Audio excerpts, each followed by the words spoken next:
Salam dəyərli abituriyentlər və müəllimlər. YouTube kanalıma xoş gəldiniz. Bugün sizlərlə maqnit sahələrinin superpozisiyası, maddələrin maqnit xassələri başlığındakı testlərin izahına baxacaq.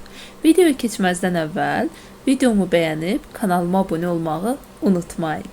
Elə isə gəlin suallarımızın izahına başlayaq.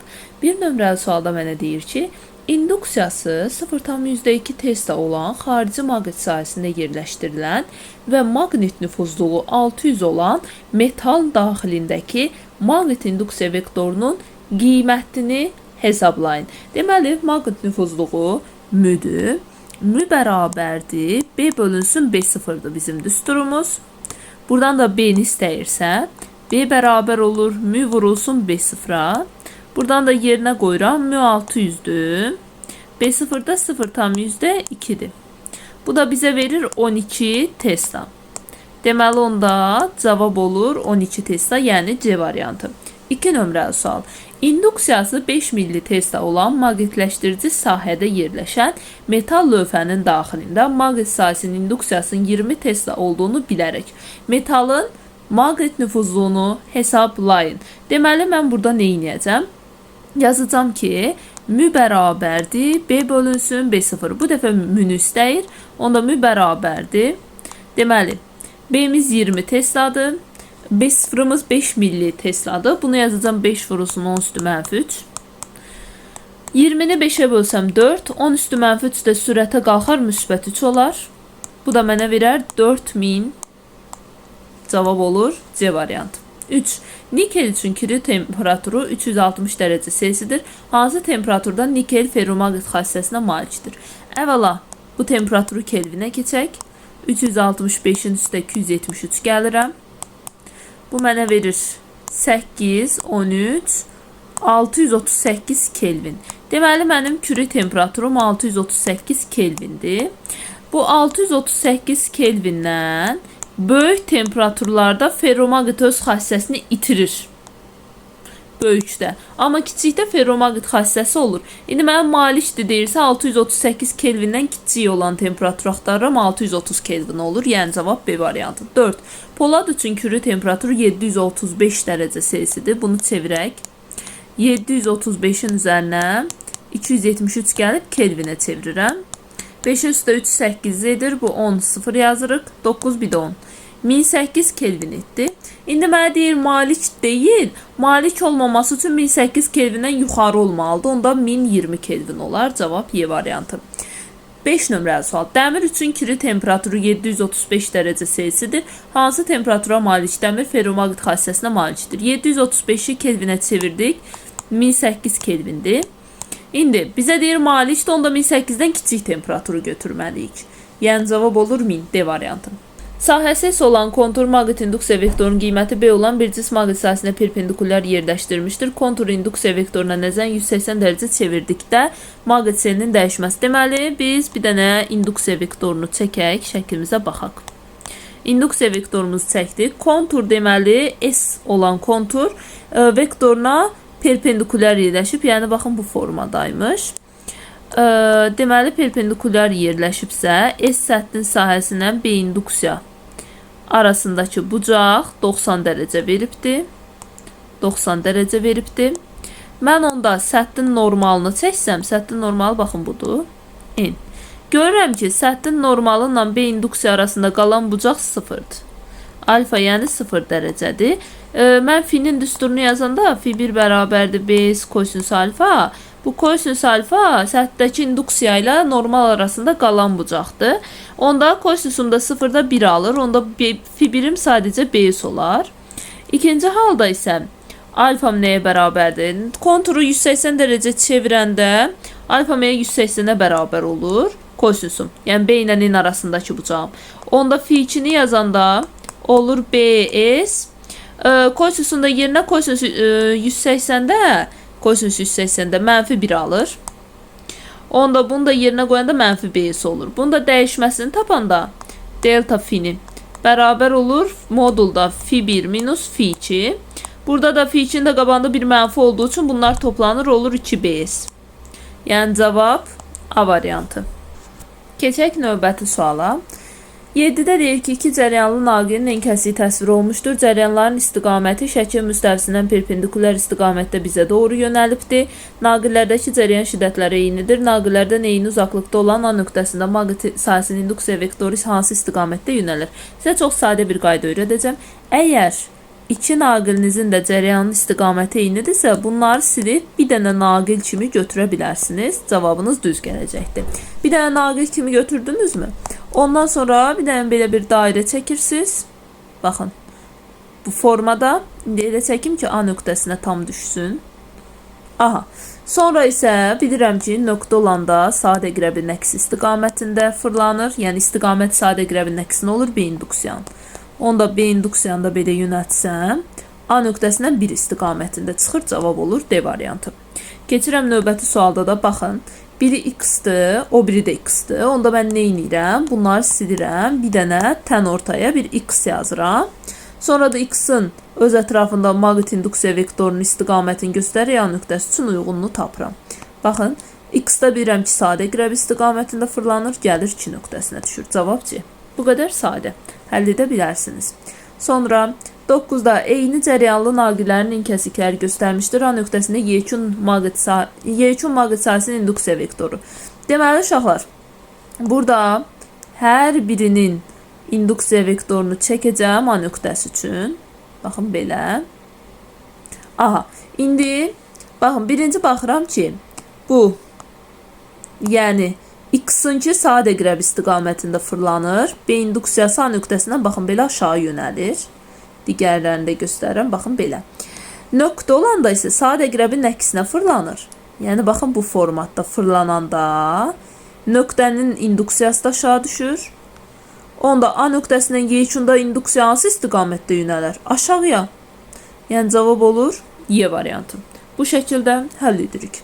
Gəlirəm indi 10 nömrəliyə. Deyir, eyni cəryanlı düz naqillərin enkəsikləri təsvir edilmişdir. A nöqtəsində onların yaratdığı yekun maqnit sahəsinin induksiya vektorunun istiqaməti. Fikir verin. İkisi də x-dır. Bayaqçı qaydadan istifadə edə bilərəm. Bunları silin. Tən ortaya bir dənə x yazın. Və x-in induksiya vektorunun istiqamətini tapın A nöqtəsində. Füsü. Burada çəksəm, x-da bilirəm ki, sadə qrəb istiqamətində fırlanır. Onda A nöqtəsindən baxın, bu istiqamətdə çıxacaq. Digərlərini də göstərirəm. Onda deməli A nöqtəsindən sağa doğru yönələr, yəni cavab olur A variantı. Keçirəm növbəti suala. 11-də. Gəlin 11 nömrəli sualın izahına baxaq. Bizə deyir ki, iki sonsuz uzun cəryanlı düz naqil eyni müstəvidə bir-birinə perpendikulyar yerləşdirilmişdir.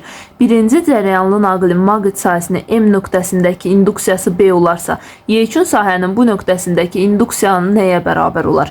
Mən birincinin maqnit sahəsində M nöqtəsindəki induksiyanın istiqamətini tapmalıyam. Bunun üçün də sağ əl qaydasından istifadə edəcəm. Fikir verirsinizsə, birinci cəryanlı naqildə cəryan yuxarıya doğru axır.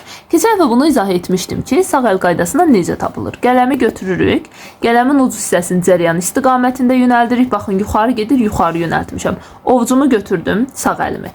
Sağ əllə işləyirik. Burada sağ əlimin içinə qoydum bu formada və baş barmağımı cəryan istiqamətdə yönəldirəm. Naqilin iki tərəfi var. Sol və sağ tərəf. Sol tərəfdə barmaqlarıma baxıram ki, bizə baxır. Perpendikulyar şəkil müstəvisindən bizə doğru baxır. Deməli, naqilin sol tərəfi nöqtədir. Fırlayanda görürəm ki, dırnaqlarım neyniyir? Bizdən perpendikulyar şəkil müstəvisinə doğru yönəlibdir. Yəni, digərində şəkil müstəvisindən bizə doğrudur. Burada bizdən şəkil müstəvisinə gedib x-dir. Onda mən deyərəm ki, bu nöqtələr birincinin yaratdığı nədir? Nöqtədir bu tərəf isə x-dir. Aha. Onda deməli, birinci halda B-miz nədir? Nöqtə formasındadır. İndi ikinci hala baxıram. İkincidə cəryan, baxın, bu formatda gəlir. Yəni, bu istiqamətdə gedir. Yenə əlimi tuturam, sağ əlimi, baxın belə. Bu dəfə naqilin bir aşağı, bir yuxarı hissəsi var. Baş barmağımı cəryan istiqamətdə yönəltdim. Baxıram, naqilin aşağı hissəsinə barmaqlarım bizə baxır. Deməli, bu nöqtədir. Çevirdim, yuxarı hissəsində bizdən şəkil müstəvisinə doğrudur, x-dir. Onda, deməli, burada isə o naqilin yaratdığı sahədə aşağı nöqtə olur, ikincinin yarattığında. Yuxarı isə x olur. Deməli, birincinin yarattığında B nöqtə formatındadır. ikincinin yaratdığında B x-dir. Bu nə deməkdir? Yəni düşünün ki, B yuxarı qalxır birində. Birində isə belə aşağı düşür. Yəni əks istiqamətlidir. Mən də bilirəm ki, əks istiqamətdə gedirsə, induksiya vektorunu tapanda çıxırıq. Çıxanda da cavab verir bizə 0. 12. A nöqtəsində yerləşdirilmiş sərbəst dönə bilən maqnit əqrəbin vəziyyəti hansı şəkildə düzgün təsvir edilmişdir? Baxın, 2 dənə görürsünüz nöqtədir. Mən onu bir dənə nöqtə kimi götürəcəm, tən ortada. Onun həmin bax bu A nöqtəsində induksiya vektorunun istiqamətini tapacağam. Birinci A nöqtəsi üçün çəkək xəttini. Aha. Deməli, nöqtə olanda bilirəm ki, saat əqrəbinin əksinə fırlanır. Onda B induksiya A nöqtəsindən baxın belə yönələr. Yəni, N-dən çıxıb S-ə doğru gedər. Onda mənim maqnitimi çəkəndə S tərəfə N cəzb olunmalı, N tərəfə S cəzb olunmalıdır. Yəni, N və S, yəni cavab olur B variantı. Sonra gəlirik 13 nömrəli suala. Nömrəli suala baxaq. İki sonsuz uzun cərəyanlı naqil bir-birinə paralel yerləşdirilmişdir. Birinci naqilin o nöqtəsində yaratdığı maqnit induksiyasının modulu 20 mT-dırsa, naqillərin bu nöqtədə yaratdığı yekun sahənin induksiyasının modulu və istiqaməti üçün hansı ifadə doğrudur? Baxın, burada bu tən ortada 2 dənə sahə var. Birinci naqilin, bir də ikinci naqilin yaratdığı maqnit sahəsinin induksiyası var. Mən bunları bir-bir tapacağım. Birincidən cərəyan yuxarı axırsa, tuturam barmağımı yuxarı. Baxıram naqilin sol tərəfində barmaqlarım mənə baxır. Deməli, bu nöqtədir. Sağ tərəfində isə görürəm ki, barmaqlarım bizdən şəkil müstəvisinədir, x-dir. Bunu burada qeyd edirəm. Deməli, burada baxın, bura x-dir. Bu hissə isə bura nöqtədir, bu hissə isə x-dir. Gəlirəm ikincidə görürəm cərəyan aşağıya doğru axır. Yəni baxın bu formatda tuturam. Və burada baxıram ki, barmağım aşağıdır. Onda 4 barmağım naqilin sağ tərəfində bizə baxır, nöqtədir. İç tərəfində isə baxın belə göstərirəm. Bizdən şəkil müstəvisinə baxır. Deməli x-dir. Baxın bura x-dir. Bura isə nöqtədir. Şəkil müstəvisinə bizə baxanda nöqtə olur. Bizdən şəkil müstəvisinə baxanda x. Fikir verirsiniz, hər ikisində də induksiya hansı istiqamətdədir? X istiqamətinə, yəni eyni istiqamətdə yönəlib. İnduksiyalar eyni istiqamətdə olanda nə olur? Toplanır. Biri 20 mT-dırsa, eyni maqnit sahəsi, digəri də 20 Tesladır. Toplanır. Deməli, ümumi 40 mT-yə bərabərdirlər. Özdə hansı istiqamətdə? X. X nə deməkdir? Bizdən perpendikulyar şəkil müstəvisinə doğru yönəlibdir. Yəni, cavab olur D variantı. 14 nömrəli sual. Kvadratın təpələrində yerləşdirilmiş naqillərdən axan cərəyan şiddəti eynidir. Kvadratın mərkəzində bu cərəyanların yaratdığı yekun maqnit sahəsinin induksiya vektorunun istiqaməti şəkildəki kimidir. Naqillərdəki cərəyanların istiqaməti üçün uyğunluğu müəyyən edin. Gəlin baxaq. Birinci bunların hər birinin xəttlərini çəkəcəm. Bir dəqiqə. Çəkək ki, hamısı B nöqtəsinə toxunsun. Deməli, bu formada birincininkini çəkdim. Bu olsun 2. Bu olsun 3. Bu da olsun 4. İndi bunların üzərində bir-bir yoxlayacağım. Birdə nə deyir? Deyir 1, 2 və 3-də bizdən şəkil müstəvisinə doğru olsun. Yəni 1-də, 2-də və 3-də x deyək. 4-də isə şəkil müstəvisindən bizə doğru nöqtə deyək. Gəlin indi bunların istiqamətlərini tapaq. Burada göstərəcəm. Baxın, bu nöqtədən baxacam. Deməli, burada birincidə baxıram ki, x-dir. Yəni, maqnit induksiya xətti saat əqrəb istiqamətində fırlanmalıdır. Baxın, fırladıram. Saat əqrəb istiqamətində belə çıxdı. Mən də bu nöqtədən göstərirəm. Baxın, belə. İkinci, baxıram ki, x-dir. Saat əqrəb istiqamətində fırlanır. Gəlir, baxın, belə çıxır. B2. Aha. Sonra gəlirəm üçüncüyə. Üçüncü x-dir. Saat əqrəb istiqamətində fırlanır. Baxın, baxın. Belə. Yuxarı qalxır. Sonuncu. Dördüncü isə nöqtədir. Saat əqrəbinin əksi istiqamətində baxın belə fırlanır. Gəlir, bu istiqamətdə çıxır. Bizdən də istəmir, yekun yuxarı qalxsın. Deməli, düzdür.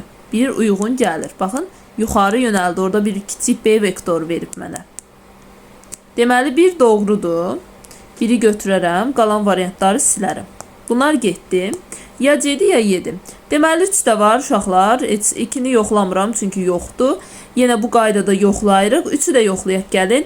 1, 2, 3 deyir. 1, 3, 4-ə şəkil müstəvisinə bizə doğru perpendikulyar yönəlsin. 1, 3, 4. Yəni hər üçünə nöqtə deyək. 2-yə isə x deyək. Baxaq. Baxın, bir nöqtədirsə, saat əqrəbinin əksi istiqamətində fırlanır. Buradan baxın, belə yuxarı qalxır. Mən də göstərirəm B1-i. İkinci x-dır, saat əqrəb istiqamətində fırlanmalıdır. Gəlir, saat əqrəb istiqamətində bu nöqtədən B istiqamətində belə yuxarı qalxır. Sonra üçüncü nöqtədir. Nöqtədə saat əqrəbinin əksi istiqamətində fırlanır. Baxın, belə aşağı düşür. B3. Sonra dördüncü isə yenə nöqtədir. Dördüncüdə də nöqtədə nə edirəm? Saat əqrəb istiqamətində. Daha doğrusu saat əqrəbin əksinə. Fırladan da belə yuxarı qalxır. 3 də uyğun gəlir. Bu əks istiqamətdilər gedir. Bir dənə yuxarı B qalır. 3 də uyğundur. Gəlin bir də 5-i yoxlayaq görək uyğun gəlirmi? 1 ilə 3 deyir. Şəkil müstəvisindən bizə doğrudur. Aha. Yazaq bunlarda. Deməli, 1 ilə 3 şəkil müstəvisindən bizə doğrudur. Yəni nöqtə deyirəm. 2 ilə 4 də x-dır. Baxaq. Deməli, burada birinci nöqtədirsə, nöqtədə saat əqrəbinin əksi istiqamətində fırlanır. Baxın, B nöqtəsindən belə çıxır. Mən də göstərirəm. Sonra 2-də x-dır. Saat əqrəb istiqamətində fırlanır. Gəlir, buradan belə çıxır. Aha, mən də göstərdim. Sonra üçüncüdə nöqtədir. Saat əqrəbinin əksi istiqamətində fırlanır. Gəlir, baxın, belə aşağı düşür. Dördüncüdə isə x-dır. Saat əqrəb istiqamətində fırlanmalıdır. Bu da gəlir belə. Belə yox, bir dəqiqə. Baxın, baxın, belə. Aşağı düşür. Yəni, belə olur. Bunlar da əks istiqamətlər bir-birini aparır, sıfıra gedir. Yəni, cavab olur yalnız 1-3. C variantı. 15 nömrəli sual. Kvadratın mərkəzində yerləşdirilmiş sıfır cərəyanlı naqilə təsir edən əvəzləyici qüvvənin istiqaməti şəkildəki kimidir. Hansı iki naqildə axan cərəyanın istiqamətini əksinə dəyişdirdikdə sıfır naqilə təsir edən qüvvənin istiqaməti dəyişməz. Sıfır nöqtədir. Görürəm ki, nöqtədə qüvvə burada cəzb olunub. Fikir verin. Cəzb olunubsa I1 deməli eyni işarəlidir. Yəni nöqtəymiş ki, bunlar bir-birini cəzb ediblər. Sonra baxıram ki, yekunda əvəzləyicim bax bu istiqamətdə qalıbsa əgər. Deməli bu istiqamətdə olanlar bir-birini aparıbdır. Yəni onda burada x nöqtə olubdur. Burada nöqtə olub ki, bunlar bir-birini cəzb edib ixtisara gediblər və bura deməli x imiş ki, bu sıfırı itəliyib bax belə yuxarıya doğru yönəlidib. Bax bu da yuxarıdakı da o özünə cəzb edib. Eyni istiqamətdə olub yekunda yuxarı götürmüşük. Deməli bunların istiqamətini tapdım. İndi əsas məsələ. Deyir hansı iki naqilin istiqamətini cərəyan istiqamətinin əksinə dəyişdirdikdə sıfır naqilin təsir edən qüvvənin istiqaməti dəyişməz. Yəni deyir bunları dəyişdirin, amma istiqamət dəyişməsin. Mən əgər buradan birincini silib bura x qoysam, onda bu cəzb olunmaz, bu istiqamətdə gedər, ixtisar gedər. Yəni 1-də nöqtə qalmalıdır. Amma 2 ilə 4-də dəyişə bilərəm. 1 ilə 3-də dəyişsəm f-in istiqaməti dəyişəcək. Amma 2 ilə 4-də x qoyun, x istiqamətdə gedib çıxılacaq. Yəni cavab 2 ilə 4-dür. Yəni B variantı. Çünki mən burada məsələn 1 ilə 3-ün yerini dəyişdirsəm, fikir verin. Məsələn 1-ə x, 2-yə nöqtə desəm, 1-ə x dedim, 3-ə nöqtə dedim. 1-ə x deyəndə bu nöqtəni itələməlidir bu istiqamətdə. Bu nöqtə də B-yə cəzb edəndə qüvvə görürsünüz istiqaməti dəyişdi. Ona görə mən bunların istiqamətini dəyişə bilmərəm, yalnız 2 ilə 4-ü dəyişə bilərəm. Ona görə də cavab olur B variantı. Bu şəkildə.